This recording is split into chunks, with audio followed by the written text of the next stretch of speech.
ప్రతిరోజు స్వాధ్యాయంలో భాగంగా కారుణ్య సమూహంలో మరి సద్గురు తపస్వీజీ మహారాజ్ జీవిత చరిత్ర 14వ భాగంలోకి ప్రవేశిస్తున్నాం.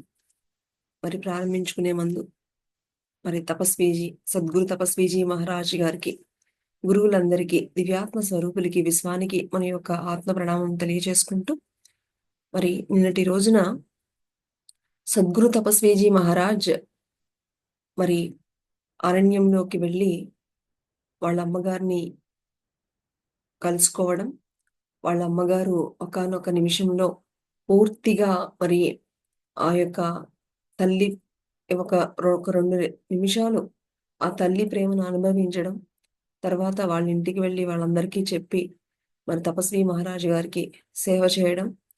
ఇలాగా మరి ఆ ప్రాంతంలో ఉన్న వాళ్ళందరూ కూడా అప్పుడప్పుడు వచ్చి తపస్వీజీ మహారాజు గారిని కలుసుకోవడం, ఆయనకి సేవలు చేయడం.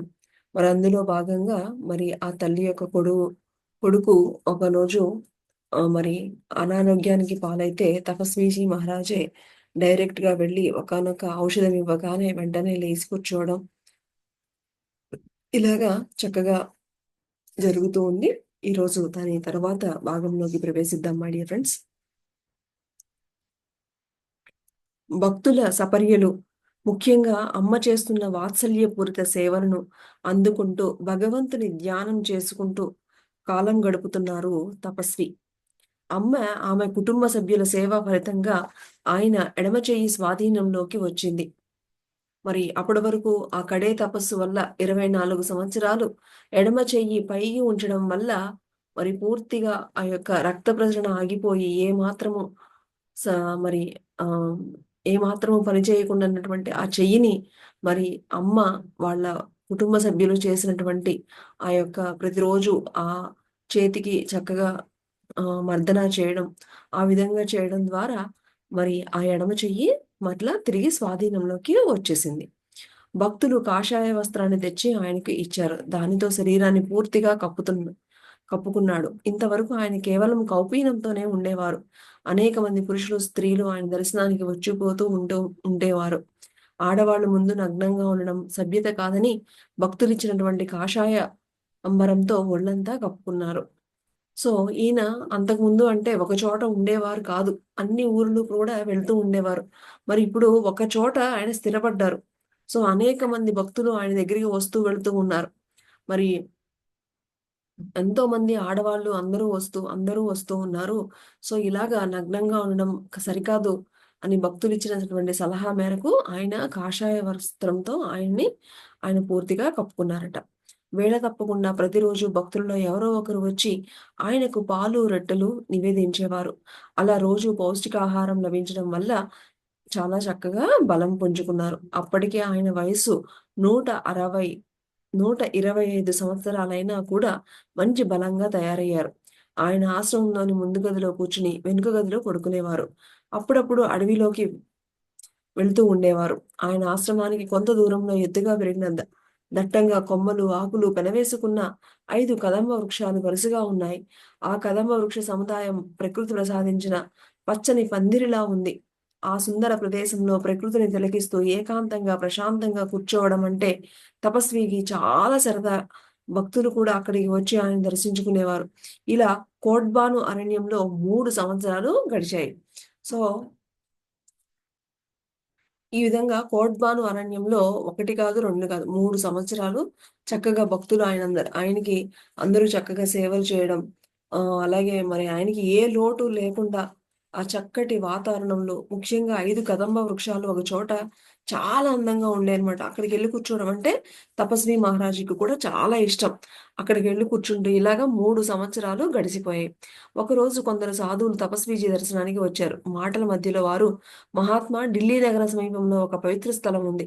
కొన్ని శతాబ్దాల పూర్వము అక్కడ సౌనక మహర్షి తపస్సు చేశారని విన్నాం. కావాలంటే మీరు వెళ్ళి ఆ పవిత్ర స్థలాన్ని దర్శించుకోవచ్చు అని చెప్పి వారి దారిన వారు వెళ్ళిపోయారు. ఆ పవిత్ర స్థలానికి వెళ్ళి కొన్ని వారాలు అక్కడ తపస్సు చేయాలని సంకల్పించారు తపస్వీజీ. ఇలా వస్తూ వెళుతున్నటువంటి భక్తుల్లో మరి ఆ ఢిల్లీ దగ్గరలో ఉన్నటువంటి ఆ సౌనక మహర్షి అక్కడ తపస్సు చేసుకున్నారు అని వాళ్ళు వీళ్ళు చెప్పగా విన్న తరువాత మరి మన తపస్వీజీ మహారాజు గారు కూడా అక్కడికి వెళ్లి కొన్ని రోజులు తపస్సు చేసుకోవాలని అనిపించింది. వెంటనే కమండలం చేతపట్టి ఢిల్లీ వైపు ప్రయాణం సాగించారు. సుమారు 60, 60 మైళ్ళు నడిచి ఢిల్లీ చేరుకున్నారు. ఇంతకుముందు చాలా కాలం క్రిందట ఆయన ఢిల్లీ వెళ్లారు. 1857 సంవత్సరంలో పూర్వం తాను ఢిల్లీ వెళ్ళినప్పుడు అది మొఘలుల పాలనలో ఉంది. ఇప్పుడు అది ఆంగ్లేయుల ఆధీనంలో ఉంది. ఆనాడు మొఘల్ చక్రవర్తి దర్శనం కోసం ఢిల్లీ వెళ్లారు. అది కేవలం లౌకిక సంబంధమైనది. ఇప్పటి తరం ఢిల్లీ ప్రయాణము అలౌకికమైనది. ఇప్పుడు ఆయన ఒక తపస్వీజి. ప్రాపంచిక దగదగలు, నిగనిగలు కేవలం మాయా కల్పితాలు. అందుచేత నగరపు వైభవం ఆయనకు ఏమాత్రమూ ఆకర్షించలేదు. ఇప్పుడు ఆయన దృష్టి వేరు, గమ్యం వేరు. నగరం నడివీధిలోంచి నడిచి వెళ్లారు. తాను దర్శించవలసిన పుణ్యస్థలం చాలూకానా అనే గ్రామ సమీపంలో ఉంది. ఆ గ్రామానికి దారి తెలుసుకుని అక్కడికి వెళ్లారు. అసలు తపస్వీజీ తపస్సు ప్రారంభించింది ఎక్కడి నుంచి? ఆయన, ఆయన రాజ్యాన్ని కాపాడుకోవడానికని మొఘలుల చక్రవర్తిని ఢిల్లీకి వెళ్లి ఆయన్ని రక్షించమని వాళ్ళ సహాయం కోరడానికని వెళ్ళినప్పుడే కదా! ఆయన ఇచ్చినటువంటి ఆదేశం మేరకు ఏమనిచ్చారప్పుడు? నాయనా ఇవన్నీ గూడా తాత్కాలికం. నువ్వు భగవంతుడిని పట్టుకో అని ఆయన నుంచి వచ్చినటువంటి ఆ మాటల ద్వారానే ఈయన తపస్వీజీగా మారడానికి కారణమైంది.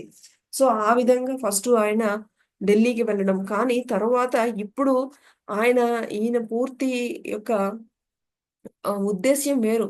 ఈయన అసలిప్పుడు పూర్తిగా ఈ భౌతికపరమైన అంటే లౌకికం అనమాట. అలౌకికం అంటే గనక ఆధ్యాత్మికంగా పూర్తిగా ఈయన దృష్టి ఎలా ఉందంటే ఆధ్యాత్మికం వైపు ఉందనమాట. సో, అలాగా వీళ్ళు చెప్పినటువంటి యొక్క సౌనక మహర్షి తపస్సు చేసుకునేటువంటి ప్లేసు ఆయన తెలుసుకుని పూర్తిగా అటువైపు వెళ్ళడం ప్రారంభించారనమాట. అది ఒకానొక కుగ్రామం. గ్రామంలో కొందరు వృద్ధులను కలుసుకున్నారు. వారు ఒక శిథిల దేవాలయాన్ని తపస్వికి చూపించి చాలా యుగాలకు పూర్వము సౌనక మహర్షి ఆ స్థలంలో తపస్సు చేశారని ప్రతీతి అని చెప్పారు.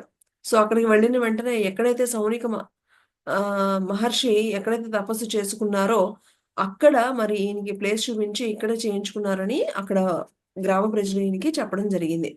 ఆ శిథిల దేవాలయ సమీపంలో సౌనక మహర్షి పార్థివ దేహం కూడా ఖననం చేయబడిందని పెద్దలు చెప్పేవారిని వృద్ధులు తపస్వీజీకి తెలియజేశారు.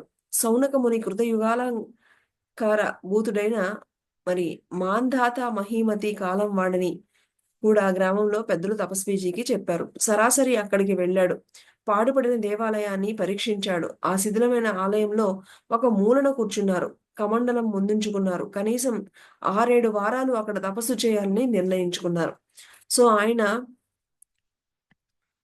ఉన్నటువంటి ఆ యొక్క అరణ్యం నుంచి మరి వచ్చి అక్కడ అన్నీ తెలుసుకొని కనీసం ఒక 6 వారాలన్నా సరే నేను ఇక్కడ ధ్యానం చేసుకోవాలని కూర్చున్నానన్నమాట. కొన్ని రోజులు గడిచాయి. ఆయన ఏకాగ్రతకు భంగపరుస్తూ ఒక నల్ల త్రాచు బుసలు కొట్టడం మొదలుపెట్టింది.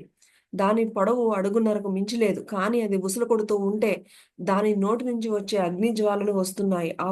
ఆ పాము నోటి నుంచి వస్తున్న విషజ్వాలలు తన శరీరానికి సోకితే శరీరం విషమైపోతుందని భావించి పామును బెదిరించడం జరిగింది. పాము అక్కడి నుంచి వెళ్ళిపోయింది. తిరిగి ధ్యానంలో కూర్చున్నారు. అర్ధరాత్రి అయింది. మళ్ళా అదే పాము వచ్చి ఇబ్బంది పెట్టడం మొదలుపెట్టింది. పాము ఉష్ణాన్ని, వెలుతురును వెళ్ళగక్కడం గమనించారు. ఆ చీకటిలో పాము నుంచి వస్తున్న వెలుతురు పరిసర ప్రాంతాలకు కూడా వెదజల్లుతుంది. పామును గట్టిగా బెదిరించి ఇక ఆ పాము గురించి పట్టించుకోకుండా తపస్సమాధిలో మునిగిపోయారు. సో, తాచుపాము అది బుసలు కొట్టడమే కాదు, దాని నుంచి ఒక కాంతి, ఒక అగ్ని గూడా వస్తోందట. అది ఫస్టు ఒకసారి బెదిరిస్తే వెళ్ళిపోయింది. మళ్ళా అర్ధరాత్రి వచ్చి మళ్ళా స్టార్ట్ చేసింది. ఇక దాన్నేం పట్టించుకోకుండా సమాధి స్థితిలోకి మునిగిపోయారు. ఆ సమయంలో ఆయన ఆహారం ఏది తీసుకోలేదు. కనీసం కూర్చున్న చోటు నుంచి కనీసం కదలనైనా కదలలేదు. అంతలో దైవికంగా ఒక భక్తుడు వచ్చి సన్యాసిని దర్శించాడు. భక్తుడు ఒక గుండిగ నిండా పాలు తాగడానికి ఒక చిన్న గిన్నె తెచ్చి ముని ముందుంచాడు. కొద్దిగా పాలు తాగి మిగిలిన పాలు పాత్రలో వదిలివేశాడు. యథాప్రకారం కళ్ళు మూసుకుని ధ్యానంలో కూర్చున్నాడు. ఇంతలో పాము బుసలు కొడుతూ మళ్ళా వచ్చింది. ఆయన కళ్ళు తెరిచి చూసరికి పాము మిగిలిన పాలు తాగుతూ కనిపించింది. అప్పటి నుంచి బుసలు కొట్టడం మానివేసింది. బహుశా ఎంతో కాలం నుంచి పాముకి ఆకలిగా ఉండి ఉంటుంది. తనకి పాలు ఇచ్చినందుకు తపస్వీజీకి కృతజ్ఞతాపూర్వకంగా ఆయన సమక్షంలో బుసలు కొట్టడం, నిప్పులు కక్కడం ఇక మానివేసింది. పైగా ఆయన ధ్యాన సమాధిలో ఉన్నప్పుడు ఆయనకి కాపలా కాస్తూ ఆయన సమీపాన్నే పడుకునేది. పాము మొదట సన్యాసిపై దాడి చేసింది. దాని స్వేచ్ఛకు భంగం కలిగిందని, దాని చోటు ఎవరో ఆక్రమించారని ముందుగా దానికి కోపం వచ్చింది. తపస్వీజీ నిర్భయత్వం, నిశ్చలత్వం, మహత్యం చూసి ఆయన పూజనీయుడని భావించి అప్పటి నుంచి అనుకువగా ప్రవర్తించింది. అయితే తపస్వి కూడా భక్తులు ఎవరైనా పాలు తీసుకువచ్చి తనకు సమర్పిస్తే ముందుగా అందులో సగభాగం కృష్ణ రా పాలు తాగు అని పిలిచి పాముకు కూడా ఇస్తూ ఉండేవారు. అసలైన మరి ఆహ్, మరి క్రూర స్వభావమైన సాధు జంతువైన సాటి మానవుడైన ఆయనకి అన్నీ ఒకటే. అందరిలోనూ ఉన్నది ఒకటే ఆత్మ. సాధు పుంగవునకు సర్పరాజుకు మధ్య చక్కటి మైత్రి ఏర్పడింది. శిథిలమైన ఆలయంలో 45 రోజులు తపస్సు చేసి తిరిగి కోట్బాను ఆశ్రమానికి చేరుకున్నారు తపస్వీజీ. సో, ఫస్టు బాగా బుసలు కొట్టింది. ఎందుకు అంటే, తన యొక్క ప్లేస్‌ని వేరే వాళ్ళు ఆక్యుపై చేసేస్తున్నారని భయంతో అది బుసలు కొట్టింది. దానికి ఎలాంటి ఆహారం గాని ఏమీ లేదు. కానీ తపస్వీజీ మహారాజు చూసిన తరువాత ఆయన యొక్క నిశ్చల స్థితి, ఆయనలో ఉన్నటువంటి ఆ కరుణ అన్నీ చూసిన తరువాత, ఇక మళ్ళీ దట్టు పాలు అది తాగిన తర్వాత ఇక ఆయన దగ్గరే ఉండి ఆయనకి కాపలా ఉంటూ, ఈయన గూడా ఇంకెవరైనా పాలు తెస్తే ఫస్ట్ దీనికి కొంచెం దీనికి పాముకి కొంచెం పెట్టడం. ఈ విధంగా ఆయన యొక్క తపస్సుని ఈ విధంగా కంటిన్యూ చేయడం మొదలుపెట్టారు. అలాగా ఒక పాముకినను మరి తపస్వీజీ మహారాజ్‌కి ఒక చక్కటి మైత్రి అనేది ఏర్పడిందనమాట. సో, అలాగా 45 రోజులు కంప్లీట్ చేసుకున్న తర్వాత తిరిగి మళ్ళా ఆయన ఎక్కడి నుంచైతే వచ్చారో ఆ కోడ్బా ఆహ్, బ కోడ్బా మరి వెళ్ళిపోయారనమాట. తపస్వి తన కుటీరం చేరిన ఒక గంట తర్వాత కోడ్బాను గ్రామవాసి ఆ దారిన వెళుతూ తపస్వీజీని చూశారు. గురూజీ ఇన్నాళ్ళు అమ్మతో కూడా చెప్పకుండా ఎక్కడికి వెళ్లారు? అని ప్రశ్నించాడు. సుదూర ప్రాంతానికి తపస్సు కోసం వెళ్ళానని సమాధానం చెప్పారు. తపస్వీజీ గ్రామస్తుడు చటుక్కున ఊరిలోకి పరుగెత్తుకుని వెళ్లి తపస్వీజీ తిరిగి వచ్చిన శుభవార్త గ్రామంలో అందరికీ తెలియజేశాడు. అమ్మ, ఆమె భర్త జీవన్ సింగ్ బుట్టలతో రొట్టెలు, కూర పట్టుకుని పరుగు పరుగున గురువు దగ్గరికి మళ్ళా తిరిగి వచ్చారు. సో, ఈయన ఎప్పుడైతే మళ్ళా కోట్‌బాబు అరణ్యానికి వచ్చారో, వెంటనే గ్రామస్తులకు తెలిసిన వెంటనే ముందుగా వాళ్ళమ్మ కొన్ని పళ్ళు అన్నీ తీసుకొని చక్కగా ఈయన దగ్గరికి రావడం జరిగింది. గురు దర్శనంతో వాళ్ళు పరవశించిపోయారు. అమ్మ పెట్టిన రొట్టెలు తిన్నాడు. వాళ్ళ ఆదర అభిమానాలకు ఆనందించాడు. వాళ్ళ ఆప్యాయతకు ఆయన హృదయం ఉప్పొంగిపోయింది. వాళ్ళు గ్రామానికి వెళ్ళిపోయాక ఆశ్రమంలోకి వెళ్లి నిద్రపోయారు. ఇక మరుసటి రోజు ఉదయాన శీతల గుండానికి స్నానానికి వెళుతూ ఉండగా, తన బసకు దగ్గరగా ఒక నూతన కుటీరం కనిపించింది. ఆ కుటీరంలో ఎవరు నివసిస్తున్నారో చూడడానికి వెళ్ళాడు. కుటీరం బయట వయస్సులో ఉన్న సాధువు ఒకడు నిలబడ్డాడు. తానే ముందుగా ఆ యువకుడిని పలకరించి, "మహాత్మా, ఈ అటవీ ప్రాంతానికి వచ్చిన మీకు స్వాగతం. మీరు ఇక్కడికి ఎప్పుడో వచ్చారు? నేనిక్కడ 3 సంవత్సరాల నుంచి ఉంటున్నాను" అని ఆప్యాయంగా మాట్లాడాడు.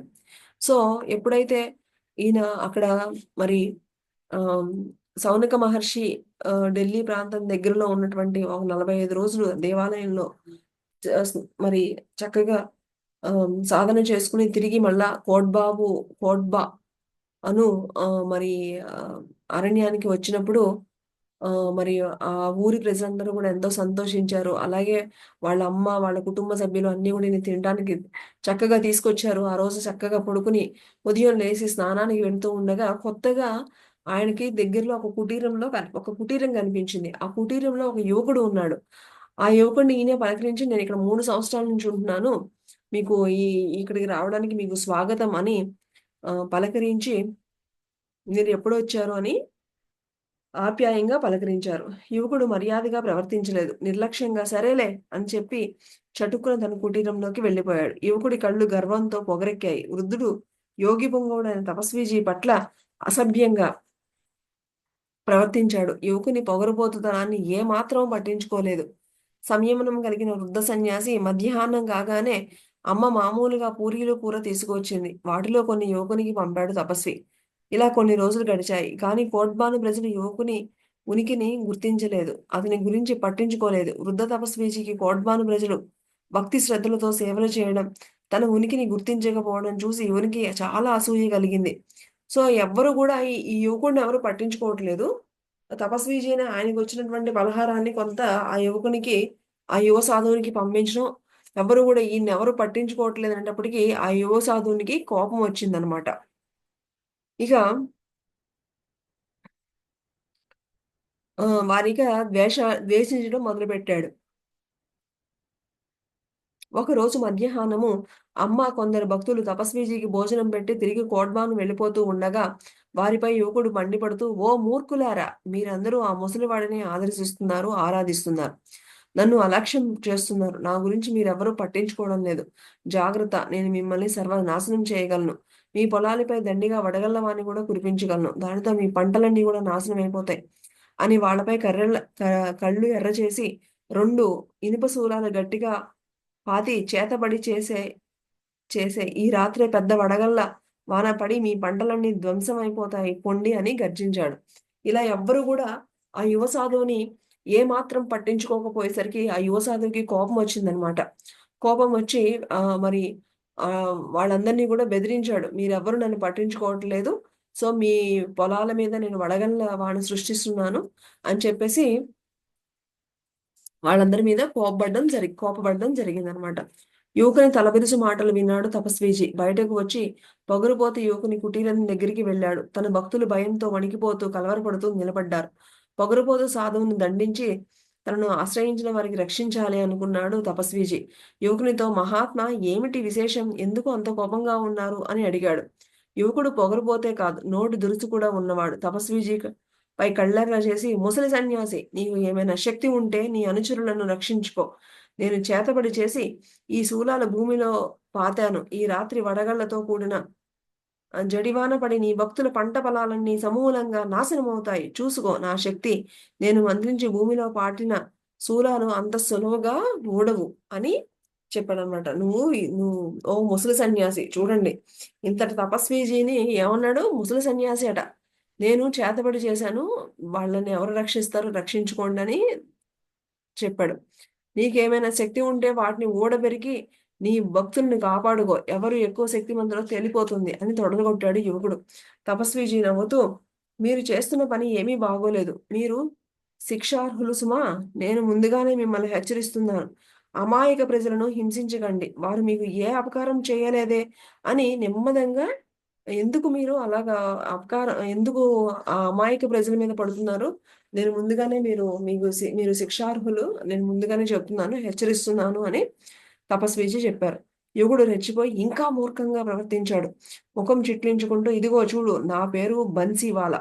ఈ బన్సీవాలా శక్తి ఈ రాత్రే చవిచూద్దువు గాని అని తపస్వీజీపై సవాలు చేశాడు. అక్కడ గుమికూడిన పేద ప్రజలు కంగారు పడుతూ, గురు మహారాజ్, ఈ యువకుడికి చాలా శక్తులు ఉన్నాయి. అతనికి భయంకరమైన సిద్ధులు ఉన్నాయి. మాకు ఏదో భయంగా ఉంది. అతడు మమ్మల్ని శపించాడు. మమ్మల్ని రక్షించండి. మీరే మాకు దిక్కు అని తపస్వీజీని దీనంగా వేడుకున్నారు. అప్పుడు తపస్వీజీ, నాయనలారా, భయపడకండి. అతడు మిమ్మల్ని ఏమీ చేయలేడు. అతడి మాయలు నేను తీసి పారివేస్తాను. అతడు భూమిలో పాతిన శూలాలను నేను ఇప్పుడే ఊడబెరికి పక్కన పడేస్తాను. సర్వశక్తివంతుడైన సర్వేశ్వరుడు తనను ఆశ్రయించిన వారిని ఎప్పుడూ కాపాడుతాడు. ఆ కరుణాసాగరుడు అమాయకులను తప్పకుండా రక్షిస్తాడు. మీరు విచారించకండి అని వారిని ఓదార్చాడు. చూడండి, ఇక్కడ ఈ తపస్వీజీ కూడా ఏమంటున్నారు? మీరు ఏమి భయపడకండి. భగవంతుడు మనల్ని ఈయన రక్షిస్తాడు అన్నట్ల. భగవంతుడు ఎప్పుడు కూడా ప్రజల్ని రక్షిస్తాడు. మీరేమి భయపడకండి అని ధైర్యం చెప్తుందనమాట. ఆ కరుణాసాగరుడు అమాయకులను తప్పకుండా రక్షిస్తాడు. మీరు విచారించకండి అని ఓదార్చాడు. క్షుద్ర మంత్రాలతో భూస్థాపితం చేసిన 2 శూలాలను చీపురు పుల్లల్లా లాగినంత అవలీలగా ఓడబెరికి బన్సీవాలా ముందు పడేటట్లు పారవేశాడు. బన్సీవాలాకు మతిపోయింది. మహాతపస్వి మహత్తర శక్తుల ముందు తన క్షుద్ర శక్తులను ఏమాత్రం పనిచేయవని అప్పుడు గ్రహించాడు. తపస్వీజీ పాదాల ముందు బలహీనుడై కూలబడ్డాడు. ఎప్పుడైతే తన శక్తి పనిచేయలేదో ఇక పాదాల మీద పడిపోయాడు అనమాట. బన్సీవాలా పారిపోయి తర్వాత గ్రామ ప్రజలతో, నాయన్లారా, వర్షం వస్తుందని కానీ, పిడుగులు పడతాయని కానీ, వడగళ్ల వాన మీ పంట పొలాలను నాశనం చేస్తుందని కానీ మీరు భయపడకండి. ఆ యువకుని చేతబడి నేను తీసి పారవేశాను. చూశారుగా, చేసేది లేక ముఖం చెల్లగా యువకుడు మీ ఎదురుగానే పారిపోయాడు. ఆ అందుచేత మీరు నిశ్చింతగా మీ ఇండ్లకు వెళ్ళి నిర్భయంగా ఉండండి అని వారికి ధైర్యం చెప్పి ఆశ్రమంలోకి వెళ్ళిపోయాడు తపస్వీజీ. గ్రామ ప్రజలు యోగి బొంగోనకు నమస్కరించి వారి వారి ఇళ్లకు వెళ్ళిపోయారు. ఆ రాత్రి మేఘాలు వస్తున్నాయేమోనని ఆకాశం వంక చూశారు. ఆకాశం నిర్మలంగా ప్రశాంతంగా ఉంది. వారి భయాన్ని పోగొడుతూ ఆకాశంలో నక్షత్రాలు చక్కగా నవ్వుతూ కనిపించాయి. గ్రామ ప్రజల మనస్సులు కుదుటపడ్డాయి. ఆ రాత్రి వాళ్ళు ప్రశాంతంగా నిద్రపోయారు. ఈనాటికి కోట్బాను ప్రజలు ఈ అద్భుత సంఘటనకి ఇప్పటికీ కూడా కృతజ్ఞతాపూర్వకంగా గుర్తు చేసుకుంటూనే ఉంటారు. వడగళ్ల వాన కోట్బాను ప్రజలకు ఒక భయంకరమైన పీడ వంటిది. తరచూ అక్కడ వడగళ్ళు పడి పంట పొలాలు పాడవుతూ ఉంటాయి. ఆ గ్రామం తరచూ క్షామానికి, పస్తులకు గురి అవుతూ ఉంటుంది. పరమయోగుల బ్రహ్మ విద్యల ముందు క్షుద్ర విద్యలు నిలబడలేవని బన్సీవాలా ఉదంతం తెలియజేస్తుంది. సో, క్షుద్ర పూజల ముందు ఇలాంటివి మహానుభావుల దగ్గర ఏ మాత్రము గూడా పనికిరావు అని తపస్వి మహారాజు ప్రూవ్ చేశారనమాట. బన్సీవాలా పారిపోయిన కోట్బాను పారిపోయాక ఆ యువ సన్యాసి ఉన్నాడు గదా! తను పారిపోయాక కోట్బాను ప్రజలు ప్రశాంతంగా జీవనం గడుపుతూ ఉన్నారు. తపస్వీజీ యథాప్రకారము తన ఆశ్రమంలో తపస్సు చేసుకుంటూ ఉన్నారు. కొన్ని రోజులు గడిచాయి. ఒకరోజు తపస్వీజీ శీతలగుండంలో స్నానం చేస్తూ వస్తుండగా దారిలో ఒక దట్టమైన పొదలోంచి మనుషుల మాటలు వినిపించాయి. పొదలో ఎవరో ఉన్నారు. చూడ్డానికి పొద దగ్గరకు వెళ్ళాడు. పొదనంతా గాలించాడు. మనుషుల జాడ కనిపించలేదు. కానీ ఆ పొదలో ఒకదానిపై ఒకటి ఉంచబడ్డ 2 కొత్త కుండలు ఉన్నాయి. దిగున ఉన్న కుండ నిండా తెల్లటి గడ్డ పెరుగు ఉంది. ఆ కుండలను ఎవరో అక్కడ దాచుకుని ఉంటారనుకుని ఆశ్రమానికి వెళ్ళిపోయాడు. మరుసటి రోజు ఉదయాన్నే శీతల గుండంలో స్నానం చేస్తూ వస్తూ ఉండగా అదే పొదలో నుంచి మళ్ళా మనిషి గొంతు వినిపించింది. దగ్గరికి వెళ్లి చూశాడు. మనిషి జాడ కనిపించలేదు. ముందు రోజులాగానే పొదలో 2 కొత్త కుండలు, క్రింది దానిలో తాజా పెరుగు కనిపించాయి. ఆ కుండలు ఎవరో అక్కడ పెట్టుకుని ఉంటారని భావించి మళ్ళా ఆశ్రమానికి మామూలుగానే వెళ్ళిపోయారు. ఇక మూడవ రోజు కూడా అదే సంఘటన జరిగింది.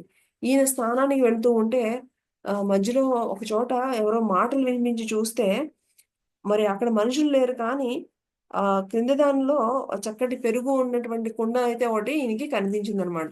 ఎవరో పెట్టుకుని ఉంటారులే అని ఈయన మామూలుగా అక్కడి నుంచి వెళ్ళిపోయారు. ప్రతిరోజు పొదలో 2 కొత్త కుండలు, క్రింద దానిలో తాజా పెరుగు కనపడుతూ వచ్చింది. అలా ఎవరు ఆ కుండలు పెడుతున్నారో శోధించాలని తలంపు కలిగింది తపస్వీజీకి. పొదలో పగలు రాత్రి జాగరూకుడై కూర్చున్నాడు.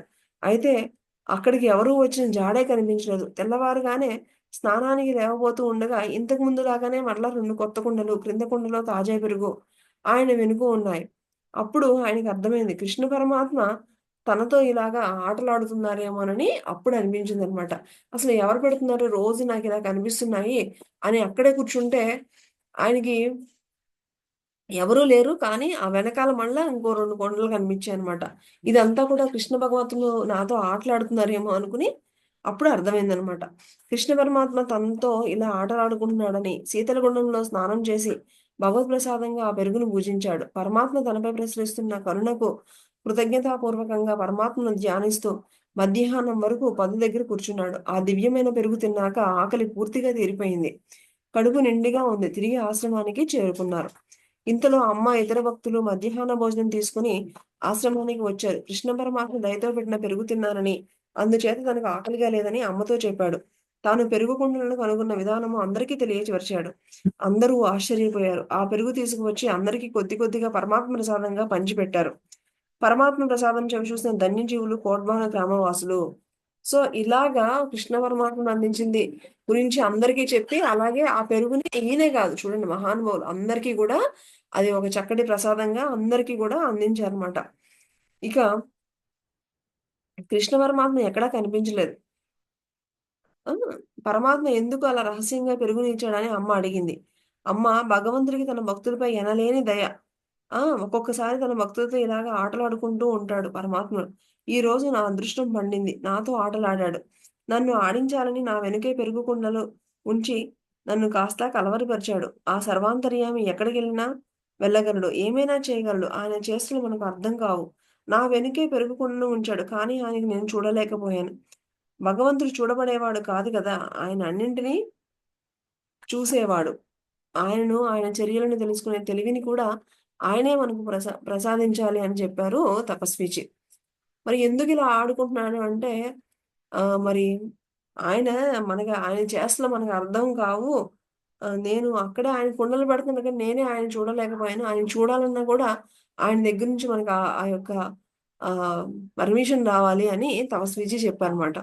నిరంతరం కృష్ణనామ ధ్యాన పరాయణుడైన పరమ భాగవతులపై పరమాత్మకు పరమ ప్రీతి అని ఇక్కడ ఈ ఉదంతం తెలియజేస్తుంది. శ్రీకృష్ణ భగవానులు కూడా మరి నిరంతరం ఆయన నామమే జపిస్తూ ఉంటే మరి ఆయనకి ఎంత ప్రీతి అని ఇక్కడ చెప్తున్నారు. కొన్ని సంవత్సరాలు గడిచాక ఈ పెరుగు కుండల గురించి శిష్యులకు చెప్తున్నప్పుడు ఆ మధుర స్మృతులు జ్ఞప్తికి వచ్చి ఆనంద సాగరంలో తేలియాడారు తపస్వీజీ. పెరుగు చిలుకుతున్న చప్పళ్లకు పొద్దు పొడవక ముందే నిద్రలేని సద్దు చేయకుండా ఇళ్లలో చేరి దీపాలు ఆపివేసి వెన్న తింటున్న చిన్ని కృష్ణుడు మనల్ని కాపాడుగాక. ఇంకా ఇలాగా శ్రీకృష్ణుడు ఎప్పుడూ అంటే భగవంతుడికి ఎప్పుడూ తనని జపించేటువంటి భక్తులంటే ఎంత ప్రేమ, వాళ్ళ కోసం ఏమైనా సరే ఇట్లా చేసి అప్పుడప్పుడు ఆటలు కూడా ఆడుకుంటారు శ్రీకృష్ణ పరమాత్ముల వారు అని మరి ఈయన శిష్యులకి చెప్పి మరి ఆ యొక్క ఆ ఉదంతం తెలుసుకున్నాం మై డియర్ ఫ్రెండ్స్. ఈరోజు మరి మరి ఈ యొక్క సౌనక మహర్షి తపస్సు చేసుకున్నటువంటి ఢిల్లీకి దగ్గరలో ఉన్నటువంటి ఆ యొక్క ఊరు వెళ్ళి అక్కడ మరి ఆ ఊరిలో ఉన్నటువంటి ఒకానొక సౌనక మహర్షి ఎక్కడైతే చేశారో ఆ దేవాలయంలోకి వెళ్ళి 45 రోజులు సాధన చేసుకుంటూ అక్కడ ఉన్నటువంటి పాముతో మరి చక్కగా ఫస్ట్ బుసలు కొట్టింది. తర్వాత అది అది ఒక ఫ్రెండ్ లాగా అయిపోయి ఈయనకి కాపలా కాయడం. అక్కడ 45 రోజులు కంప్లీట్ చేసుకొని చివరికి మళ్ళా కోట్బాను అరణ్యానికి రావగానే అక్కడ ఉన్నటువంటి ప్రజలందరూ ఎంతో సంతోషించడం.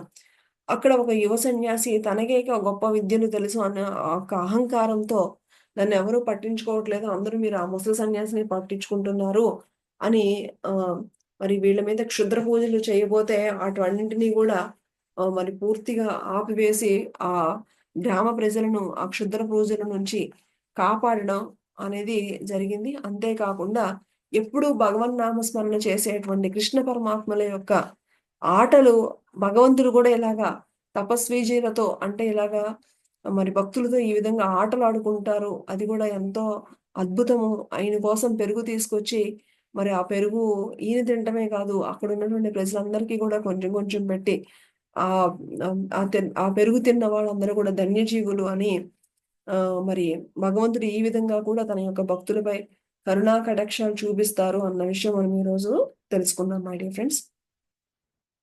అలాగే క్షుద్ర పూజలు భగవంతుని యొక్క శక్తి ముందు ఎలాంటి క్షుద్ర పూజలు కూడా పని చేయవు అనేటువంటి విషయాన్ని కూడా మనం ఈరోజు తెలుసుకున్నాం.